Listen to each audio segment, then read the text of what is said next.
The biggest mistakes that we make are when we don't have a plan. It works the same for your garden as it works for inside your home.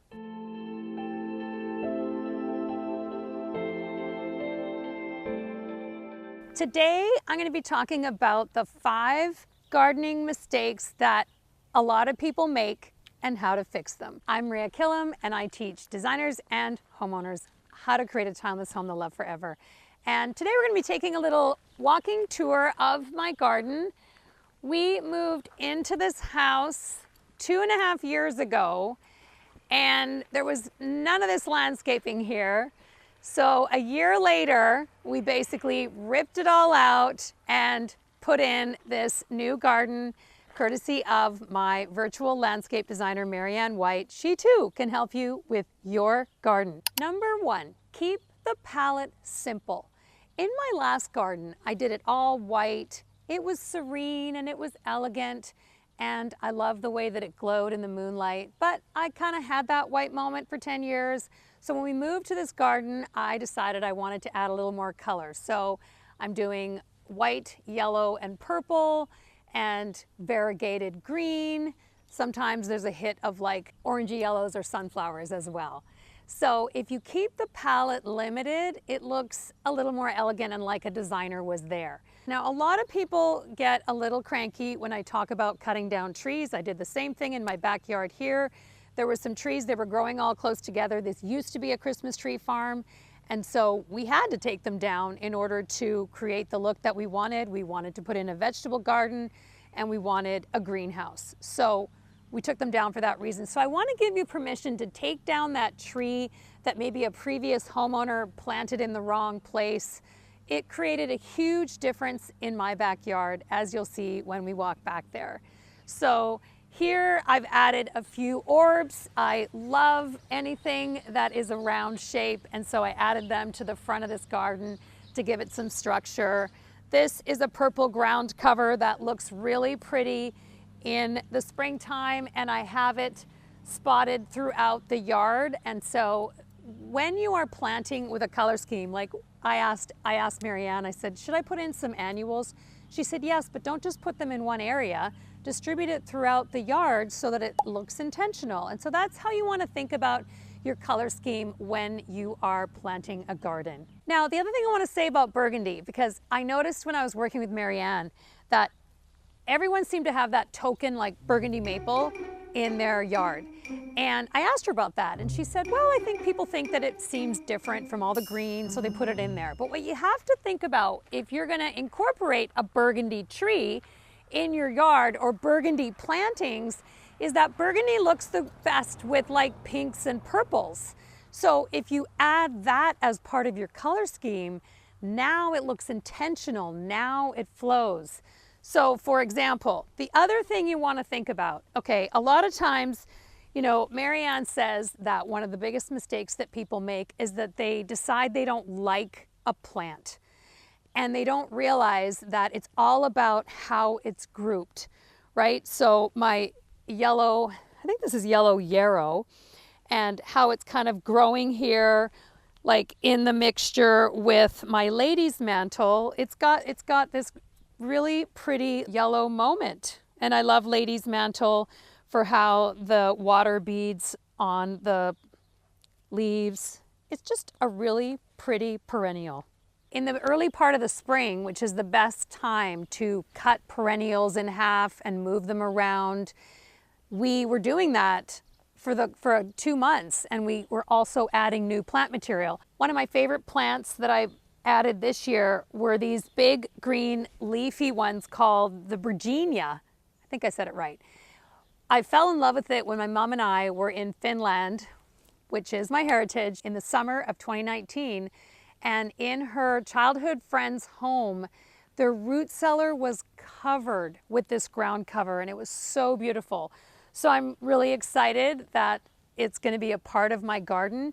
Now, I gave Maryanne White, my garden designer, the Duke garden as my inspiration. So you have to think about the fact that this is still going to fill in, and you have to think about how it all gets planted. So part of the inspiration was we put these circle boxwoods around my snow flowering trees. I love these trees. I had them in my last home. They always flower around my birthday, which is June the 7th. And the other thing about boxwoods, a lot of people were warning me because I love the structure that a boxwood adds to a garden. I am using green mountain boxwood, which isn't susceptible to boxwood blight like other varieties are. So I've got more of that purple ground cover here. We've put in some fabulous yellow junipers, so they're gonna look really nice when they grow in. And I've got these tall grasses. Now, I don't cut these down until like March. So they add really nice structure to a winter garden. And every year they get this tall, even taller. So you can cut them right down and then they grow this tall every year. So you don't have to wait for a grass like this to actually mature. It looks this great. So yeah, I love the way that this garden is coming together. We had a drainage issue in the fall, so we had to take it all out. We've put it back in, and then I've added some more Shasta daisies, some more grasses. So you have to think about how it all comes together. Like Maryanne will say that a lot of people will say they don't like a particular plant. Well, maybe you don't like it because of how it's combined with other things or not combined, right? So I love these grasses over here. I love watching them blow in the wind. Like they're just really pretty. And I also have some limelight hydrangeas here. I have lots of white hydrangeas that are gonna bloom at different times. So this is gonna be more of a late summer, fall hydrangea. And then I've also got boxwoods. Like I've got, see how this is like in a smile? It's like a circle. And then I have more boxwoods over here. And this one is kind of in an S shape. And then I have these lollipop, are these myrtles? I can't remember what these are called, but this is all part of the Duke garden that Maryanne designed for me. Number 3 tip from Maryanne, don't ignore line and flow. Your landscape needs rhythm. Pathways, edges, planting, lines should guide the eye naturally. Avoid cluttered or erratic shapes. Create intentional lines that lead the gaze and invite movement through a space. So this had 4 septic tank covers, which is why we needed to create this entire hardscaping here that included the fountain. I love this design so much. I think it's just absolutely perfect for my French country style house. I have some white roses here, and then we've got the boxwood going in circles. Maryanne is so good at creating those swooping circles in a garden that make it feel like a designer was there. So walking through this way, we have some bobo hydrangeas here. We did some pea gravel here. And here's what I want to say about the front of the house, okay? So don't forget when you are doing a new build to leave space for planting right next to the house before you put in all your concrete. There was a big tree here before that we took out, and now we've got this great little moment. So notice how the roses are just kind of spilling over the boxwood, which looks so pretty. In my last house, I had put some miniature roses in front of some boxwood, and it just didn't look great in the summertime because it half covered the boxwood. So then I decided I didn't like that particular rose. Well, as I learned later, that's because it wasn't combined properly, right? It should be spilling over the boxwood hedge, which it does now. And while you're here, like and subscribe below. Number 4, shape before blooms. You want to constantly be aware of what that plant's going to look like combined with everything else. And also, all right, the other thing, now I love how this turned out in the end, and I'm going to talk about these, how these were filled with rocks to begin with. But I always like to relate the garden design that I got from Maryanne to interior design, because I am just like a normal client is with me. So when I went shopping for hostas in my last house, I was there and I said, Maryanne, oh my gosh, there's like 7 different kinds of hostas here. There's like light green, dark green, yellow. There's citrine. There's variegated. Like, which one should I get some of each? And she said, no, just get the yellow ones. And I said, oh, you're right. And that's exactly what clients will do with me. Right? 7 different backsplashes. Which one? Like, it's crazy. And then I'm like, no, it's the subway towel.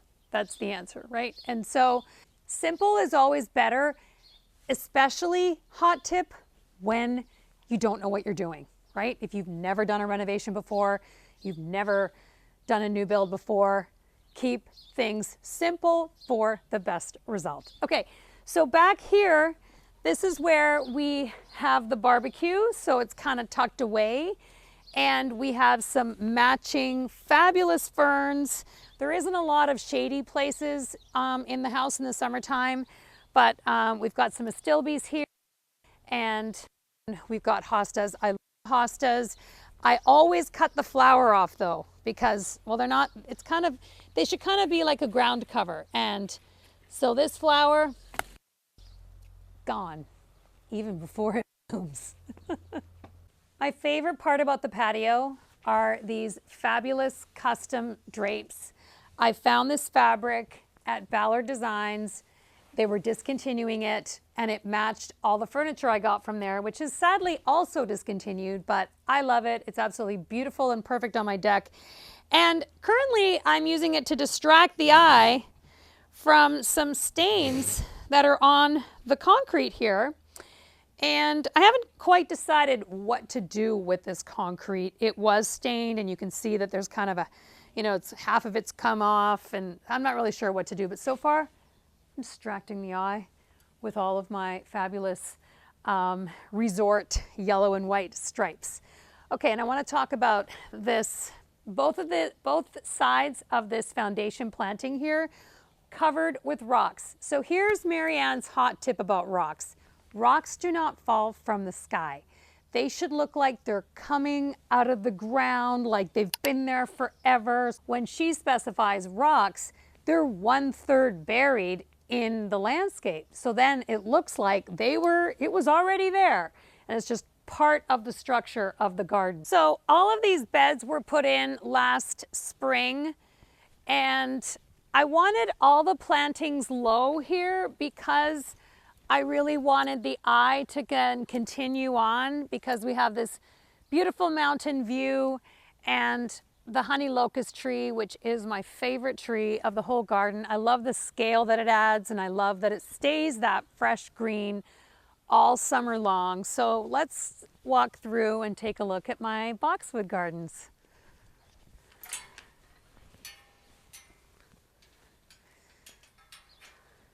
Okay. So we went through a few rounds before we came up with this design, and I'm just so happy with it. It just feels so European. We added in these boxwood triangle gardens, and the lavender has just started blooming. It is spectacular.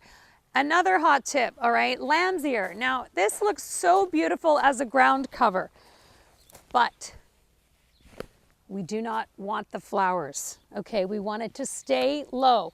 Okay, we're almost finished the tour, but here, Maryanne designed this great little circle with my concrete pot in the middle. She was very intentional about how it had to line up with the pool. And at the time, I thought, will it really make that much of a difference? But when all of this was blooming at the middle of May, all yellow, and you could see it from the pool, not only does it look amazing with the yellow and white striped pool theme, color scheme that I have, but it's smack in the middle. It's absolutely perfect. This is the fabulous greenhouse that I installed from BC Greenhouses. Still a work in progress, still adding some plants here, but I had a stonemason come in and put in this floor. And I mean, I kind of designed a greenhouse kind of like my mom, or maximum space for tomatoes and cucumbers. And then I had a carpenter put in this fabulous bench. So yeah, So I really love the greenhouse and how it turned out, and just the elevated, beautiful design. It's just a gorgeous space. I hope you enjoyed my summer 2025 tour, and I'll see you next time.